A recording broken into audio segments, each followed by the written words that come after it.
DCC అధ్యక్షుల శిక్షణ తరగతుల కార్యక్రమంలో సీఎం రేవంత్ రెడ్డి మాట్లాడుతున్నారు. ఇప్పుడు లైవ్ చూద్దాం. వారి వారసత్వం నుంచి వచ్చిన రాజీవ్ గాంధీ గారు ఈ దేశ సమగ్రత కోసం ప్రాణాలు ఇచ్చారు. వారి ఆశయాన్ని కొనసాగించాలని శ్రీమతి సోనియా గాంధీ గారు పడ్డ శ్రమ, ఇద్దరు చిన్న పిల్లల్ని ఒళ్ళో పెట్టుకొని ఈ దేశం కోసం వారు సర్వం త్యాగం చేసి ఈ దేశానికి నాయకత్వ సమస్య వచ్చినప్పుడు కాంగ్రెస్ పార్టీకి దేశ నాయకత్వానికి అండగా నిలబడి ఒక మంచి నాయకత్వాన్ని సోనియా గాంధీ గారు అందించారు. ఇంతమంది వారసత్వంగా మహాత్మా గాంధీ గారు 30 సంవత్సరాలు బ్రిటిషర్స్ మీద పోరాటం చేసి స్వతంత్రం సాధిస్తే బ్రిటిషర్స్ కూడా మహాత్మా గాంధీ గారి మీద లాఠీ ఎత్తడానికి భయపడ్డారు. కానీ స్వతంత్రం వచ్చిన కొద్ది నెలల్లోనే భారతీయులమని చెప్పుకునే రాజకీయ పార్టీలు తూటాలతో మహాత్మా గాంధీ గారిని నేలకొరగదీసిండ్రు. అంటే బ్రిటిషర్స్ కూడా ధైర్యం చేయలేదు మహాత్మా గాంధీ గారిని టచ్ చేయడానికి. కానీ భారతీయ జనతా పార్టీ వారసత్వం ఉన్న వాళ్ళు మహాత్మా గాంధీ ప్రాణాలనే బలిగొన్నారు. మహాత్మా గాంధీ గారి దేశం కోసం ప్రాణాలు ఇచ్చారు. ఇందిరాగాంధీ గారి దేశం కోసం ప్రాణాలు ఇచ్చారు. రాజీవ్ గాంధీ గారి దేశం కోసం ప్రాణాలు ఇచ్చారు. ఈ లెక్కన ఈ వారసత్వంతోనే రాహుల్ గాంధీ గారు కూర్చున్న ఇంట్లో ఈ దేశానికి ప్రధానమంత్రి కావాలి. కష్టమనే తెలియకుండానే ఈ తరంలో వారు ప్రధానమంత్రి కావాలి. కానీ ఇంత వారసత్వం ఉన్నా, ఇంత త్యాగ చరిత్ర ఉన్నా రాహుల్ గాంధీ గారు కన్యాకుమారి నుంచి కశ్మీర్ వరకు మండు టెండల్లో మంచు కొండల్లో 150 రోజులు 4000 కిలోమీటర్లు పాదయాత్ర చేసిండు. తెలంగాణ రాష్ట్రంలోనే 22 రోజులు 375 కిలోమీటర్లు పాదయాత్ర చేసిండు. డాక్టర్ వైఎస్ రాజశేఖర రెడ్డి గారి గురించి నాకంటే ఇక్కడ ఉన్న మీకే ఎక్కువ తెలుసు.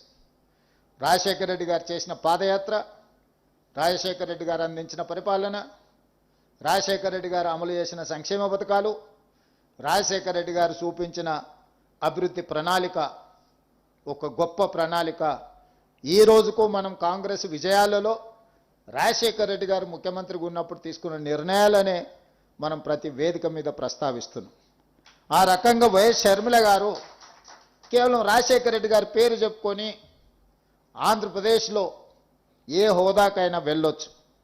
కానీ ఇటు తెలంగాణలో 3700 కిలోమీటర్ల పాదయాత్ర కావచ్చు, ఆంధ్రప్రదేశ్లో ఈరోజు చాలా కష్టాలలో ముళ్ళబాటలో ఈరోజు ఆంధ్రప్రదేశ్ కాంగ్రెస్ పార్టీ అధ్యక్షురాలుగా తను చేయగలిగిన ప్రయత్నం అంతా ఏ అవకాశాన్ని కూడా జారవిడ్చుకోకుండా ఈరోజు ఆంధ్రప్రదేశ్లో కాంగ్రెస్ పార్టీని బలోపేతం చేయడానికి వైఎస్ షర్మిల గారు ఈరోజు కష్టపడుతున్నారు. నేను మీకు చెప్పదలుచుకున్నది, వారసత్వం ఉండి త్యాగాల పునాదులున్న రాజీవ్ గాంధీ గారు క్షేత్రస్థాయిలలో, తండాలలో, గూడాలలో, మారుమూల పల్లెల్లో పేదవాడు తలుపు తట్టి పేదవాడి గుండెకు చేరాలన్న ప్రయత్నము వైఎస్ షర్మిల గారు కూడా ప్రజల దగ్గరికి వెళ్ళి ప్రజల మన్ననలు పొంది ఈరోజు రాజకీయాలలో రాణించాలని చేస్తున్న ప్రయత్నము జిల్లా పార్టీ అధ్యక్షులుగా మీకు అందరికీ ఒక స్ఫూర్తినివ్వాలి అని నేను భావిస్తున్నా.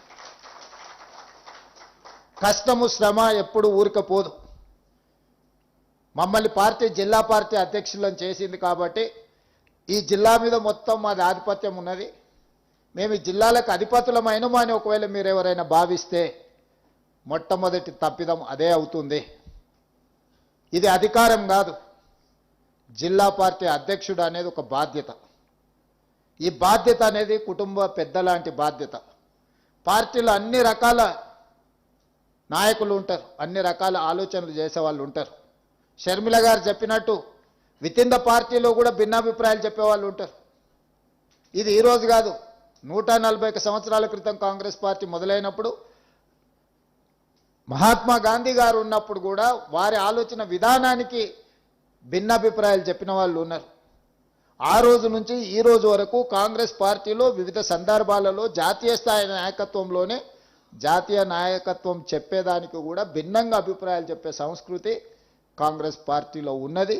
ఇది ప్రజాస్వామ్య స్ఫూర్తిగానే తీసుకోవాలి తప్ప మనల్ని ఏదో వ్యతిరేకిస్తున్నారు లేకపోతే మనల్ని కాదంటున్నారు కాబట్టి ఇక వాళ్ళని అణిచివేయాలి, వాళ్ళని ఉండకుండా చూడాలి, వాళ్ళని పార్టీలో నుంచి బయటికి తరమాలి అనే ఆలోచన మీరు ఏదైనా చేస్తే మీరు పార్టీకి మేలు చేసేదానికంటే కీడు చేసేది ఎక్కువ అవుతుంది.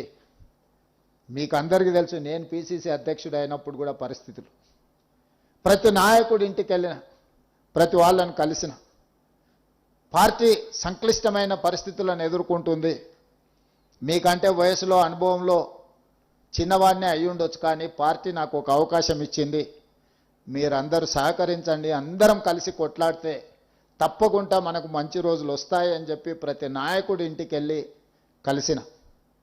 వాళ్ళందరూ వీలైనంత మేరకు నేను వెళ్ళి కలిసిన తర్వాత వాళ్ళందరూ కూడా పర్వాలేదు, మన దగ్గరికి అయితే వచ్చిండు కదా, తను చెప్పే ఆలోచన పార్టీకి ప్రయోజనం చేకూరుస్తుంది కదా, మనందరం కలిసి పనిచేస్తే అందరికీ భవిష్యత్తు ఉంటుంది కదా, మనం 5-10 మంది నాయకులం పోటీ పడ్డోళ్ళము పోట్లాడుకుంటే లక్షలాది మంది కార్యకర్తలు పార్టీని నమ్ముకున్న వాళ్ళకి అన్యాయం జరుగుతుంది కదా అని అందరూ పెద్ద మనసు చేసుకొని ముందుకు వస్తే సరిగ్గా 2.5 సంవత్సరాలలో మనం కాంగ్రెస్ పార్టీని 2.5% ఓట్ల నుంచి 40% ఓట్లకు తీసుకెళ్లగలిగినాము.